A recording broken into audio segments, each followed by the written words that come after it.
Assalamualaikum warahmatullahi wabarakatuh. Apa kabar teman-teman? Semoga semuanya dalam keadaan sehat ya. Hari ini kita bertemu lagi di mata kuliah Matematika Diskrit. Materi hari ini, materi yang akan saya bahas adalah logika yang kedua. Nah, kita akan merefleksi sedikit tentang materi logika pertama kemarin, yaitu tentang kombinasi proposisi. Kita dapat membentuk proposisi baru dengan cara mengkombinasikan satu atau lebih proposisi. Nah, operator yang digunakan untuk mengkombinasikan proposisi disebut dengan operator logika. Operator logika dasar yang biasa digunakan adalah AND, OR, dan NOT. Nah, dua operator pertama dinamakan dengan operator biner karena operator tersebut mengoperasikan dua buah proposisi. Sedangkan operator ketiga dinamakan dengan operator uner karena ia hanya membutuhkan satu buah proposisi. Nah, proposisi baru yang diperoleh dengan pengkombinasian tersebut dinamakan dengan proposisi majemuk. Proposisi yang bukan merupakan kombinasi proposisi lain disebut dengan proposisi atomik. Nah, dengan kata lain, proposisi majemuk disusun dari proposisi-proposisi atomik. Metode pengkombinasian proposisi sudah dibahas oleh seorang matematikawan Inggris bernama George Boole pada tahun 1854 di dalam bukunya yang terkenal yaitu The Law of Thought. Nah, proposisi majemuk itu ada tiga, yaitu konjungsi, disjungsi, dan ingkaran. Nah, di sini sudah ada konjungsi atau conjunction. Di sini ada P dan Q adalah suatu proposisi. Lalu ada disjungsi atau disjunction dinyatakan dengan P atau Q. Lalu ada ingkaran atau negation dinyatakan dengan notasi negasi P. Dan di sini P dan Q disebut dengan proposisi atomik. Nah, dengan mengkombinasikan antara P dan Q menghasilkan proposisi majemuk atau compound proposition. Nah, selanjutnya kita akan mengulangi lagi, kita akan merefleksi lagi, yaitu yang pertama ada konjungsi. Di sini teman-teman bisa menghafalkan ya. Di sini tuh sudah pasti dua kolom pertamanya ada P dan Q, yaitu yang P, kolom P itu dia pasti isinya true, false, false, dan Q, kolom Q dia isinya pasti true, false. Hasil dari konjungsi yaitu P dan Q, true and true, hasilnya true. Selain itu, dia hasilnya adalah false. Nah, di sini ada contoh kombinasi proposisi konjungsi. Di sini ada P yang isinya 17 merupakan bilangan prima dan Q adalah bilangan prima selalu ganjil. Maka kita dapat kombinasi proposisi dari konjungsi P dan Q adalah 17 adalah bilangan prima dan bilangan prima selalu ganjil. Selanjutnya ada contoh dari konjungsi P, pemuda itu tampan, Q, pemuda itu tinggi. Maka kombinasi proposisi konjungsinya adalah P dan Q, pemuda itu tampan dan tinggi. Gabungan atau kombinasi dari P dan Q adalah pemuda itu tampan dan tinggi. Selanjutnya ada kombinasi proposisi disjungsi atau disjunction. Nah, di sini P atau Q true or false, true, false or true, hasilnya true, dan false or false, hasilnya false. Nah, kata atau or di dalam operasi logika digunakan dalam dua cara. Cara pertama, atau digunakan secara inklusif, yaitu dalam bentuk P atau Q atau keduanya. Artinya, disjungsi dengan operator atau bernilai benar jika salah satu dari proposisi atomiknya itu benar atau keduanya benar. Nah, operator atau yang sudah kita bahas di sini akan bernilai salah jika keduanya salah, ya kan? Di sini ada false or false, dia pasti nilainya false dan yang lain true. Jadi disjungsi ini kebalikan dari konjungsi. Oke. Kita langsung masuk di contohnya. Di sini ada P, Andi mendapat hadiah TV. Q-nya Andi mendapat hadiah uang. Maka kombinasi proposisi P atau Q, yaitu Andi mendapat hadiah TV atau uang. Selanjutnya di P, tenaga IT harus menguasai bahasa C++. Q, tenaga IT harus menguasai Java, maka kombinasi proposisinya adalah P atau Q, tenaga IT harus menguasai bahasa C++ atau Java. Nah, kenapa ini tidak dituliskan lagi tenaga IT harus menguasai Java, tapi Java saja? Karena di sini terdapat kalimat yang sama, maka kita menulisnya yang berbeda saja. Tenaga IT harus menguasai bahasa C++ atau Java. Nah, selanjutnya kita masuk di kombinasi proposisi ingkaran. Nah, ingkaran itu ada atau biasa disebut dengan negasi. Di sini ada kolom P, T, true, false. Kalau negasinya true berarti dia false, negasinya false dia berarti true. Langsung masuk saja di contoh kombinasi proposisi ingkaran. Di sini diketahui P hari ini akan ada badai. Q-nya murid-murid libur sekolah. Maka negasi dari P adalah hari ini tidak akan ada badai. Lalu negasi dari Q atau ingkaran dari Q berarti murid-murid tidak libur sekolah. Contoh yang lain, di sini ada P, Andi makan roti. Q-nya Andi pergi ke kampus. Maka negasi dari P adalah Andi tidak makan roti. Lalu untuk negasi Q, Andi tidak pergi ke kampus. Baik, saya ulangi, kita refleksi lagi untuk materi yang kemarin. Operasi logika dalam komputer ada 4, ada not, negasi atau ingkaran. Dinotasikan seperti berikut ini. Lalu ada and atau konjungsi atau conjunction. Berikut ini dinotasikan seperti berikut ini. Lalu ada or, ada disjungsi atau disjunction, dinotasikan dengan seperti ini. Lalu ada XOR, exclusive OR, dinotasikan seperti ini. Nah, selanjutnya di sini ada implikasi dan biimplikasi. Di sini implikasi itu membacanya jika P maka Q. Dia akan bernilai salah ketika true bertemu dengan false, berarti dia false, lainnya true. Nah, yang perlu teman-teman catat adalah bahwa implikasi jika P maka Q hanya salah jika P-nya benar, tetapi Q-nya salah ya. True, false. Di sini jadinya false. Selain itu, implikasi bernilai benar. Nah, selanjutnya di sini ada biimplikasi. Proposisi bersyarat penting lainnya adalah berbentuk P jika dan hanya jika Q, yang dinamakan dengan biconditional atau biimplikasi. Nah, misalkan P dan Q-nya adalah proposisi. Proposisi majemuk P jika dan hanya jika Q disebut dengan biconditional atau biimplikasi dan dilambangkan dengan seperti berikut ini ya. Ini membacanya P jika dan hanya jika Q, atau bisa dibaca dengan jika P maka Q dan sebaliknya.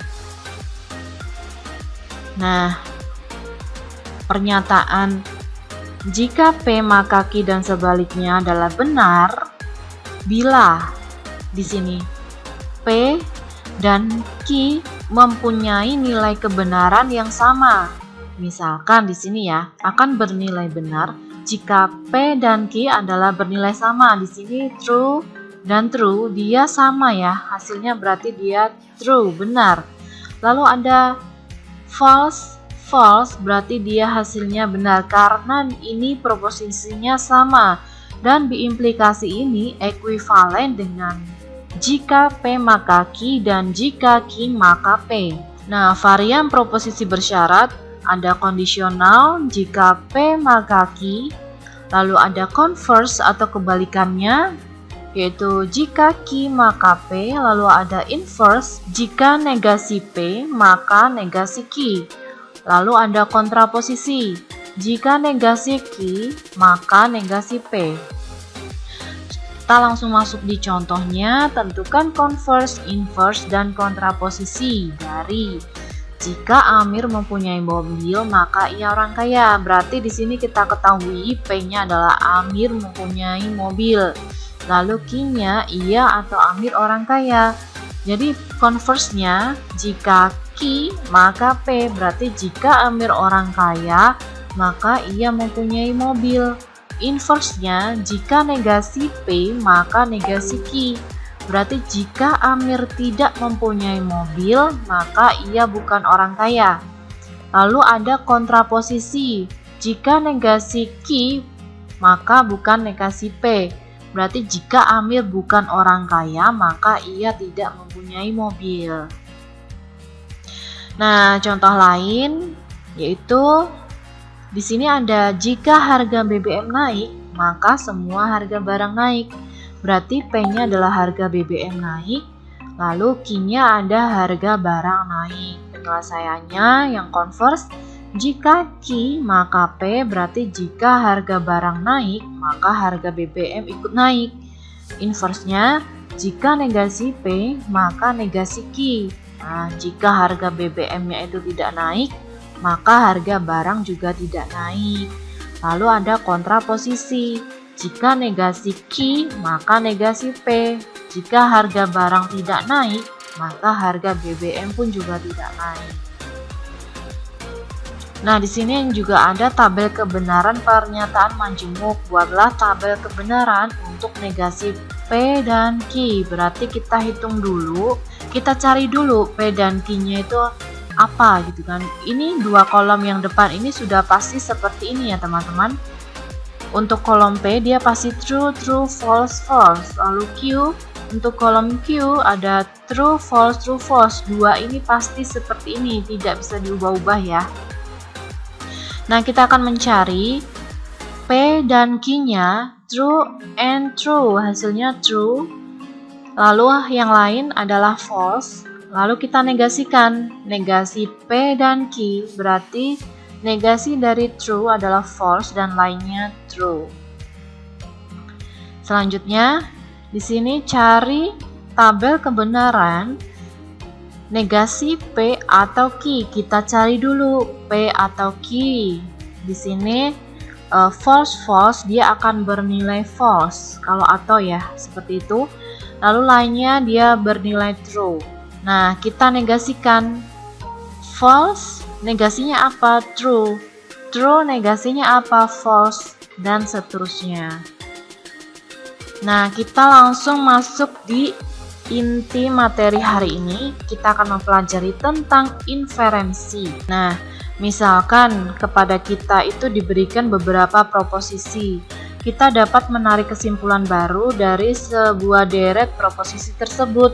Proses penarikan kesimpulan dari beberapa proposisi disebut dengan inferensi atau inference.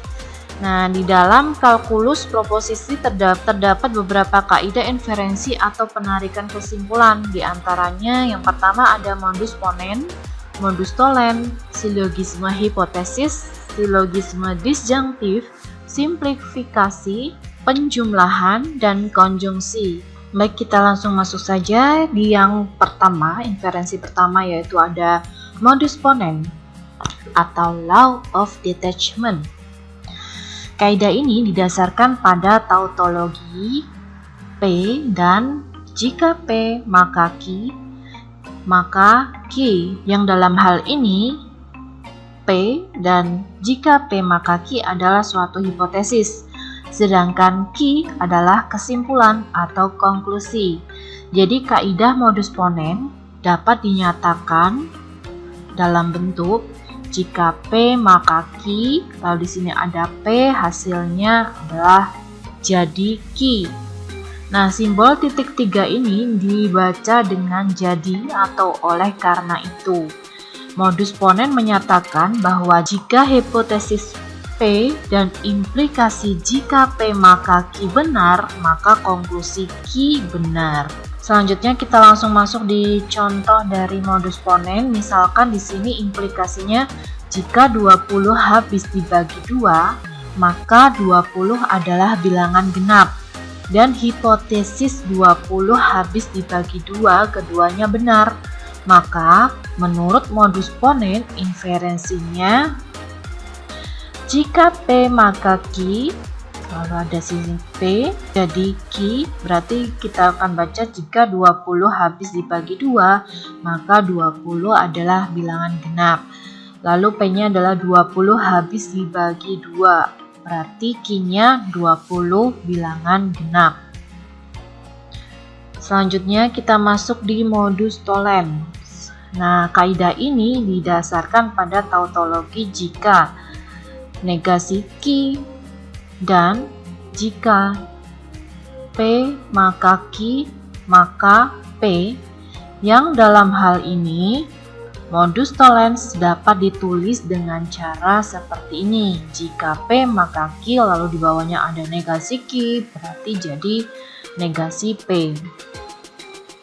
Nah, kita langsung masuk di contohnya. Misalkan implikasi jika N bilangan ganjil, maka N kuadrat bernilai ganjil. Dan hipotesis N kuadrat bernilai genap, keduanya benar. Maka menurut modus tollens inferensi seperti berikut ini. Jika P maka Q lalu negasi Q berarti jadi negasi P. Nah, kita bisa tulis jika N bilangan ganjil maka N kuadrat bernilai ganjil. Lalu N kuadrat bernilai genap jadi N bukan bilangan ganjil. Selanjutnya ada silogisme hipotesis. Kaidah ini didasarkan pada tautologi jika P maka Q dan jika Q maka R, maka jika P maka R. Nah, kita bisa tulis dengan hipotesis seperti ini. Jika P maka Q, jika Q maka R, jadi jika P maka R. Kita tulis saja langsung contohnya. Misalkan di sini ada implikasi. Jika saya belajar dengan giat, maka saya lulus ujian. Dan implikasinya jika saya lulus ujian, maka saya cepat menikah. Keduanya benar. Maka menurut kaidah silogisme hipotesis, yaitu jika saya belajar dengan giat, maka saya lulus ujian. Lalu jika saya lulus ujian, maka saya cepat menikah. Jadi, jika saya belajar dengan giat, maka saya cepat menikah. Selanjutnya ada silogisme disjungtif. Nah, kaidah ini didasarkan pada tautologi P atau Q dan negasi P. Maka Q, kaidah silogisme disjungtif dapat ditulis dengan cara berikut ini. P atau Q lalu negasi P jadi Q. Contohnya, misalkan disjungsi Anda belajar dengan giat atau Anda menikah tahun depan. Dan hipotesisnya Anda tidak belajar dengan giat, keduanya benar. Maka menurut kaidah silogisme disjungtif, berarti Anda belajar dengan giat atau Anda menikah tahun depan. Anda tidak belajar dengan giat, jadi Anda menikah tahun depan. Selanjutnya, ada simplifikasi. Kaidah ini didasarkan pada tautologi jika P dan Q, maka P yang dalam hal ini P dan Q adalah suatu hipotesis, sedangkan P adalah suatu konklusi. Nah, maka hal ini dapat dinyatakan dalam bentuk P dan Q jadi P. Berarti contohnya di sini ada Andi adalah mahasiswa ITB dan mahasiswa UI. Oleh karena itu, Andi adalah mahasiswa ITB. Maka kita bisa tulis Andi adalah mahasiswa ITB dan mahasiswa UI. Jadi Andi adalah mahasiswa ITB. Selanjutnya ada penjumlahan. Nah, kaidah ini didasarkan pada tautologi jika P maka P atau Q. Nah, kaidah ini dapat dinyatakan dalam bentuk P jadi P atau Q. Contohnya di sini Andi mengambil mata kuliah matematika diskrit. Oleh karena itu, Andi mengambil mata kuliah matematika diskrit atau mengulang mata kuliah algoritma. Nah, dapat juga ditulis dengan Andi mengambil mata kuliah matematika diskrit. Jadi, Andi mengambil mata kuliah matematika diskrit atau mengulang mata kuliah algoritma. Nah, di sini ada P ya.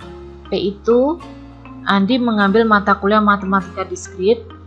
Lalu jadinya jadi P atau Q. Berarti Andi mengambil mata kuliah matematika diskrit atau mengulang mata kuliah algoritma. Selanjutnya, yang terakhir adalah konjungsi. Nah, kaidah ini didasarkan pada tautologi jika P dan Q, maka P dan Q. Nah, kaidah ini dapat ditulis dengan P, Q, maka jadinya P dan Q. Contohnya, Andi mengambil mata kuliah matematika diskrit, Andi mengulang kuliah algoritma. Oleh karena itu, Andi mengambil mata kuliah matematika diskrit dan mengulang mata kuliah algoritma dapat ditulis dengan P. P-nya adalah Andi mengambil mata kuliah matematika diskrit. Q, Andi mengulang mata kuliah algoritma. Jadinya, nih ya, kita mengaduk ini ya, jadi P dan Q kita gabung. Andi mengambil mata kuliah matematika diskrit dan mengulang mata kuliah algoritma. Baik, hari ini saya cukupkan sekian. Jika teman-teman ada pertanyaan, bisa langsung WA Japri saya. Mohon maaf jika ada salah. Terima kasih. Wassalamualaikum warahmatullahi wabarakatuh.